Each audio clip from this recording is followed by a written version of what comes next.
Labas rytas, labas rytas.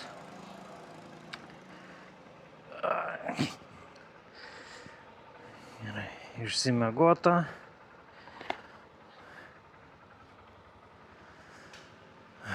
Čia tokia vietoj buvau apsistojęs naktelį. Mini viešbutukas. O dabar važiuoju nusiplauti.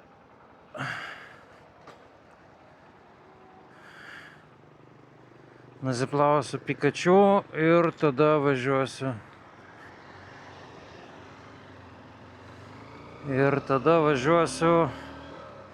Link Danango. Dabar tik supratau, kad šalmo neprisisegiau. Nieko baisaus. Netoli važiuot, kiek čia man važiuot, 17 km iki plovyklos.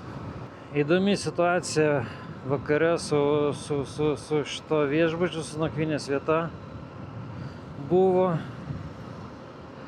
Tik įsikūriau, administratorius vyriškis aptarnavo, paėmė pinigus, viską, aprodė kambarį. Pasidėjau daiktus, nuėjau į dušą. Dar duše būnant, girdžiu, kažkas baladoja į duris. Išlendu aš.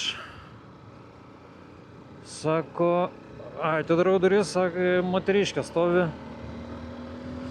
Sako, jau po 7 vakaro. Nu tai ką, sakau. Tai, sako, aš čia buvau pabukinus savo draugui kambarį šitą. Jinai pasirodo to administratoriaus žmona.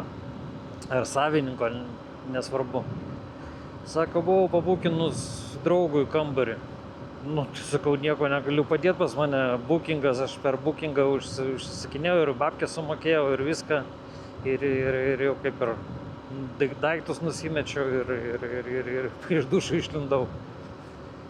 Sakau, niekur aš neišeisiu, nes, sako, palik viešbutį. Nifiga, sakau, nieko aš nepaliksiu. Nu tai gerai, sako, tada lik viešbutį, bet canceling bookingą savo programėlėje.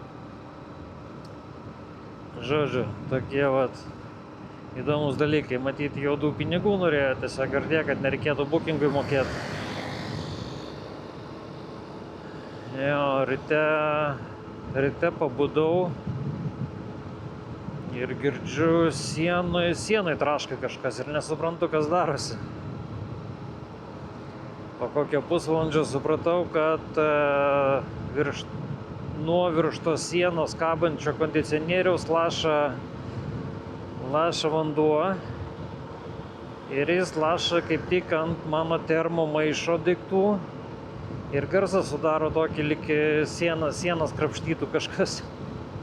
Žodžiu, tai dar grindis, bala ant grindų. Ryte buvo ir palikau aš čia tokią. Nu, ko norėtų už net ne 11, nežinau, 10 euriukų. Pernakvoju ir važiuoju toliau. Iš tikrųjų, tai nuvažiuosiu į Danangą, reikės išsiskalbt normaliai, į skalbyklą nunešt drabužius, šalmą išsivalyti, daiktus nusivalyti nuo dulkių, nuo smėlio. Truputėlį apsitvarkyti, nes jau toksai į paršelio pusę, murzius. Kadangi šitas epizodas nusimato be kažkokių nuotykių, be kalnų, tiesiog važiuosiu greitkeliu iš dabartinio miestelio, kuris yra čia, iki Danango. Važiuoti čia 100 km, šiandien tik tai tiek. Nieko įdomaus nebus, tai galima truputį ir pašnekėti, pablevizgoti su savim. Šitas tarpas, kaip sakiau, nieko įdomaus. Pakeliui, aišku, yra kelios vietos, kurias jau esu aplankęs. Tai šį kartą aš tenai nevažiuosiu. Pirmoji vieta tai Myson griuvėsiai, šventyklų griuvėsiai. Dideliai teritorijai galima aplankyti šventyklų griuvėsius. Iš tikrųjų nieko ten ypatingo, keli griuvėsiukai ir šiaip klausimas, ar tikrai ten kažkas buvo, nes tie griuvėsiai tartinai atrodo, atstatymas jų irgi toks įdomus. Labai primena Kambodžoje esančius Angkor kompleksus, atrodo tai vadinasi, šventyklų kompleksus. Man atrodo, tenai buvo toks filmas kaip Mortal Kombat filmuojamas. Čia irgi vienas iš mano planų ten kada nors pamatyti tą šventyklą, nes iš tikrųjų įspūdingai atrodo bent jau ekrane. Tai va, o tas Myson, tai sakau, porą griuvėsiukų, pasivaikšti po teritoriją, porą namukų pamatai vietinių, nežinau kas ten, kambariai vienuoliam, gal dar kažkas, keletas artefaktų. Ir kaip ir viskas. Tarp kitko ten susipažinau kaip tik įėjęs į tų šventyklų teritoriją, į kompleksą tą visą, susipažinau su Ruso ir Baltarusijos pora, irgi buvo keliaujantis po Aziją. 2025 metais. Tai va, tai praleidom dieną kartu, susibendravom, šilti žmonės, turėjom apie ką pasišnekėti. IT-šnikai, kaip labai populiaru Azijai, IT-šnikai, digital nomads.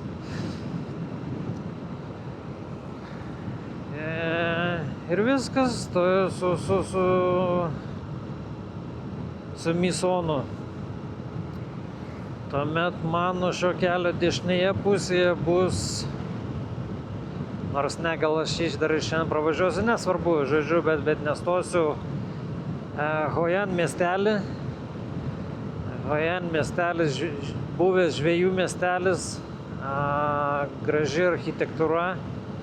Geltoni namukai, nežinau kodėl, bet man primena Kubos architektūrą, tokia, nežinau, balkoniukai maži, namų architektūra tokia labai primenanti. Daug muziejų įvairiausių ir taip pat labai daug turistų, labai. Aš kai buvo tiesą pasakius, buvo savaitgalis, dėl to ten dar prisidėjo daugiau žmonių, nes savaitgalis ypatingai žmonių būna daug turistinėse vietose, bet, sakau, minė žmonių prasilenkti sunkiai ėjo, kaip silkės skardiniai. Dar tas miestelis garsus savo, kaip čia, siuvėjais. Tai jai reikia kostiumų labai nebrangiai ir labai kokybiškai. Tai Hoi Anas tas miestelis. Daug siuvo drabužių.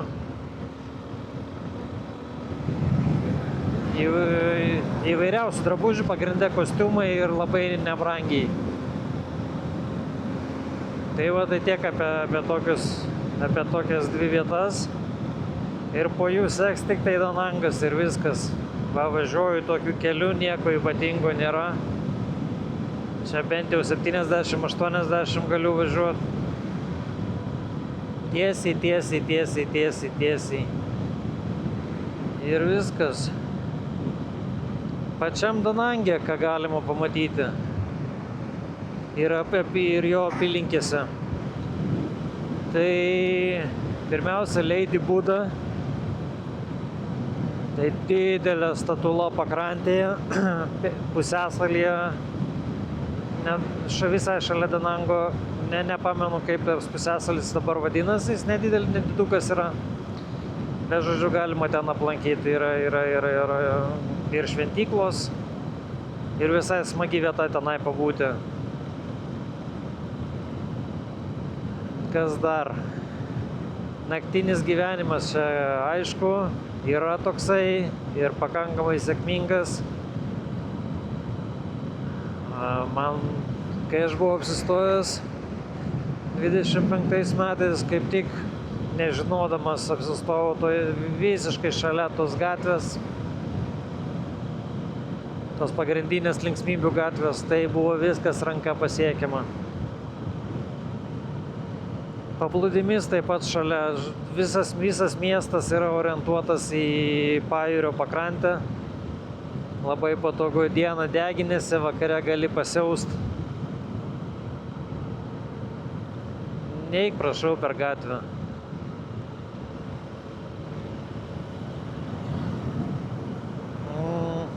Be naktinio gyvenimo. Kaip minėjau, daug rusakalbių, daugybė. Bet galiu pasakyti, su kuo bendravau, ką buvau sutikęs.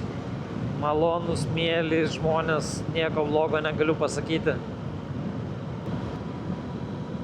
Danange dar galima aplankyti Drakono tiltą. Į tilto konstrukciją įmontuotas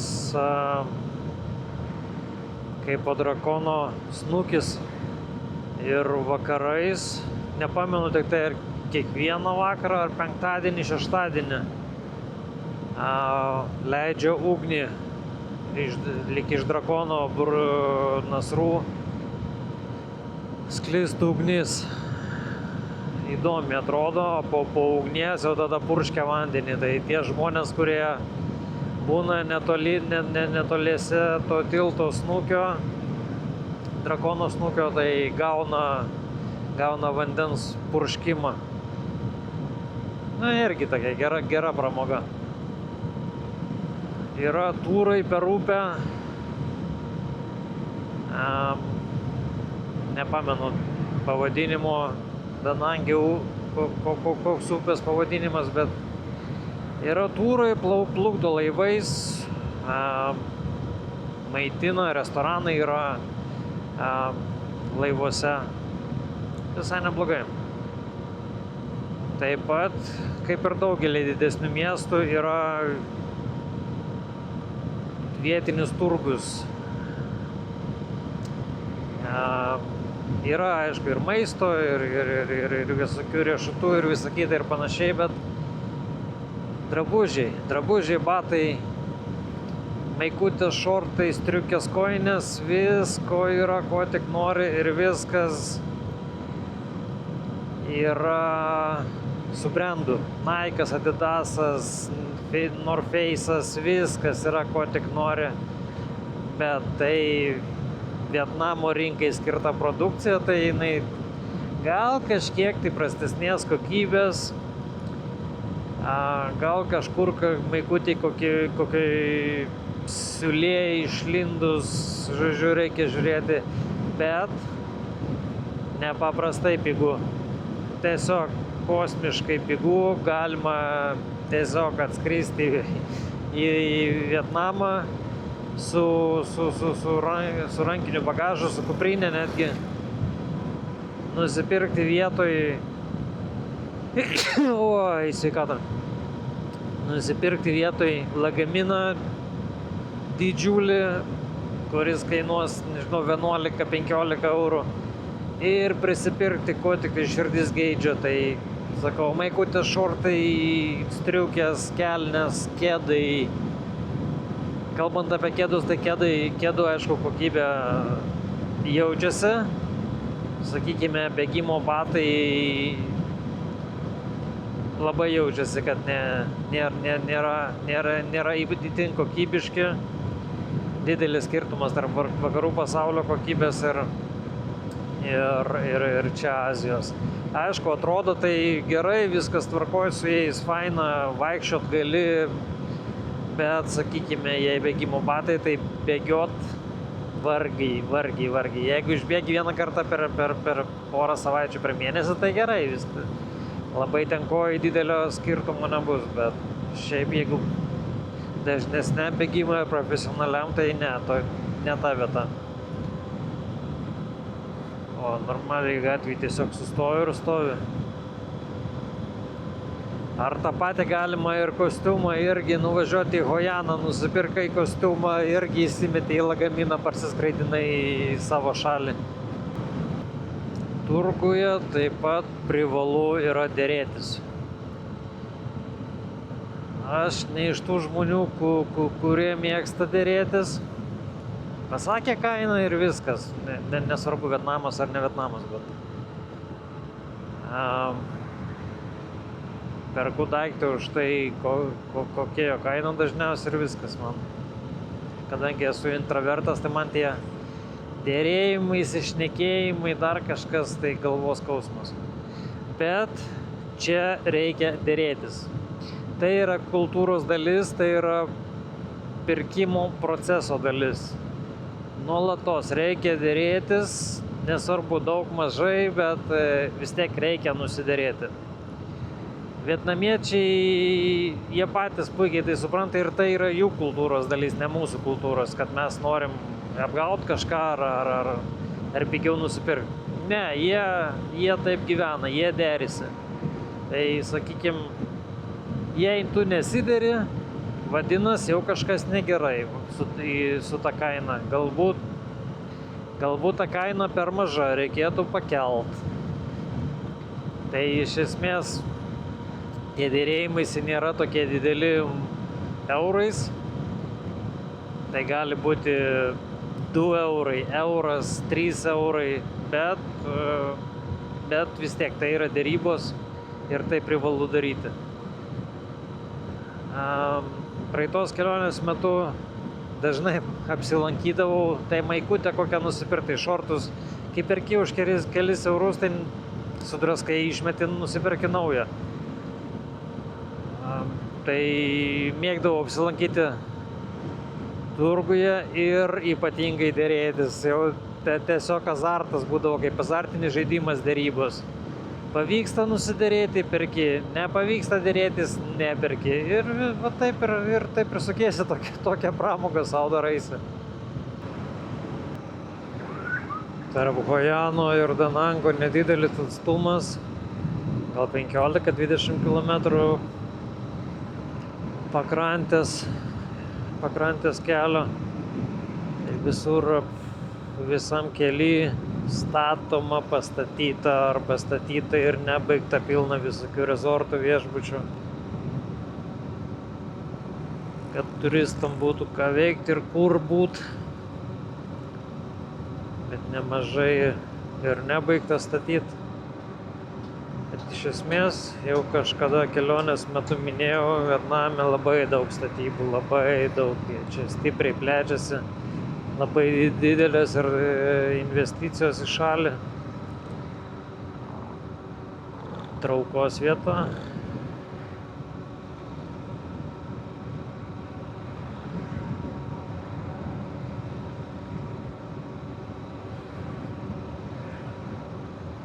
Man liko važiuoti 8 kilometrai. Aš jau spėju Danango priemiestį kažkur. Pradžia pati.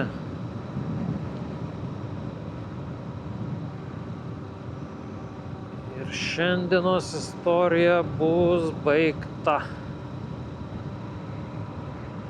Šiandieną man reikės, kadangi turime dar tik 11 ryto, pasirūšiuosiu, ką reikia nunešti, skalbia čia pigiai. Dažniausiai viešbučiuose aptarnauja visą tai. Jeigu nebus, tai tos yra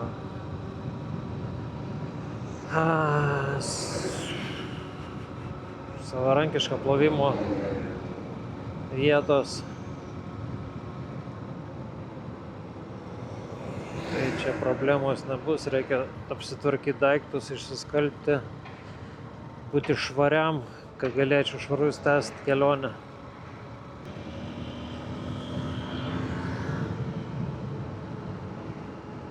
Jau vėl pasirodė Grebo vairuotojai, vėl taksi, tai čia jau visiška civilizacija.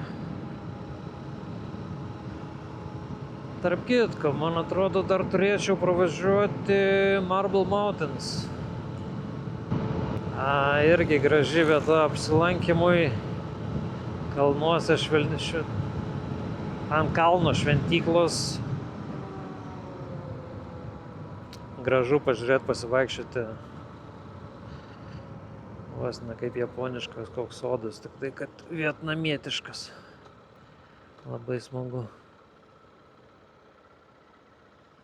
Ir pakopinėti kalną laiptais, pakačialint užpakalį. Šalia to kalno, tai prie kiekvienos parduotuvėlės, suvenyrų parduotuvėlės, stovi moteriškė pardavėja ir siūlo parkuotis, nes nėra ten tokio kaip parkingo. Siūlo parking for free. Palieki pasiparkavęs, pasivaikšti po tos kalnelius. Grįžti pasiimti motociklą, jis sako, užeik pas mane, užeik, va pažiūrėk, suvenyrai, čia taip ir taip, daug visokių. Ir kainos tai ten tikrai, nežinau, net ir vakariečiams normalios, solidžios. Nėra kosmosas, bet solidžios. Tai ne. Tai toks priviliojimo būdas pirkėjų. Pasisiūlyti parkingą, po to prisipirkti nesąmonių visokių statulėlių. Va, kaip tik va ten yra tie kalnai, galima aišku ir liftu pakilti, galima laiptais. Įdomiau aišku laiptais. Tai turėtų geriau matytis, iš pastatų išlysim. Aš išlysiu su Pikachu.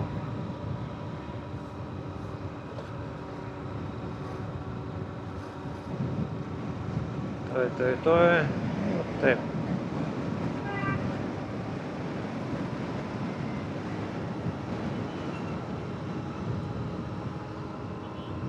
Gražus kalnas, uola.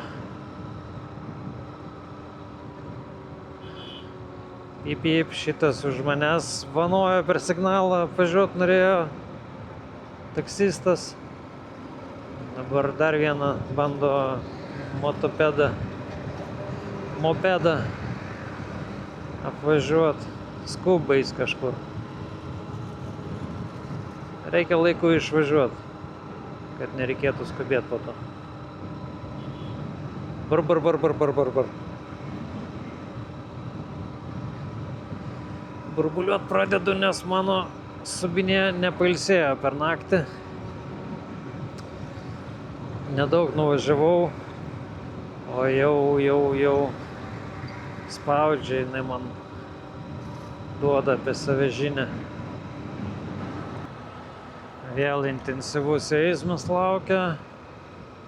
Ne toks kaip Saigone, bet bus judesio.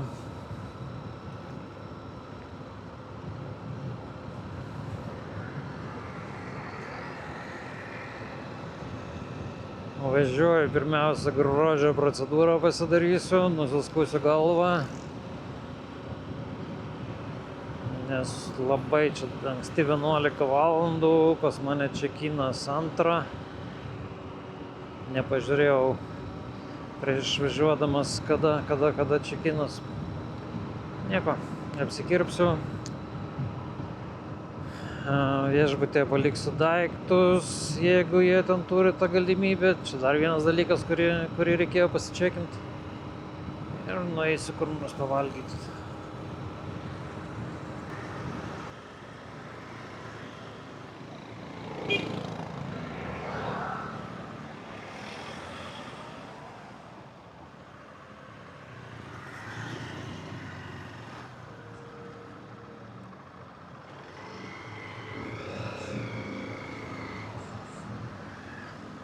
Hello.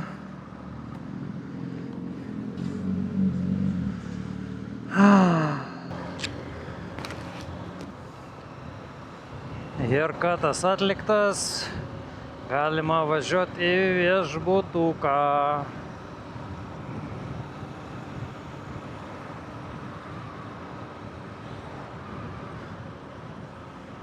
A čia dešiniai vanduo. O mano viešbutukas va čia per porą blokų. Čia šitoj parduotuvėlėj užsipirkdavau kokių riešutukų. Čia praeitoj kelionėj mano viešbutis buvo. O aš kažkur čia.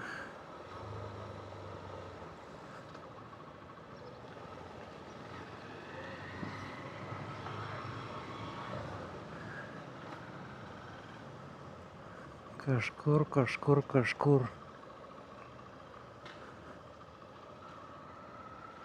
Kažkur čia.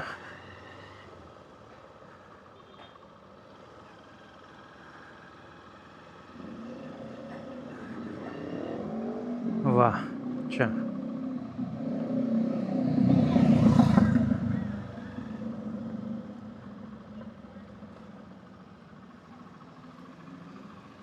Kažkur ten.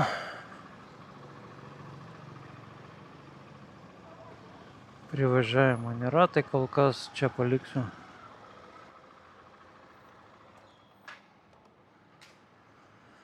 Einu žiūrėtis.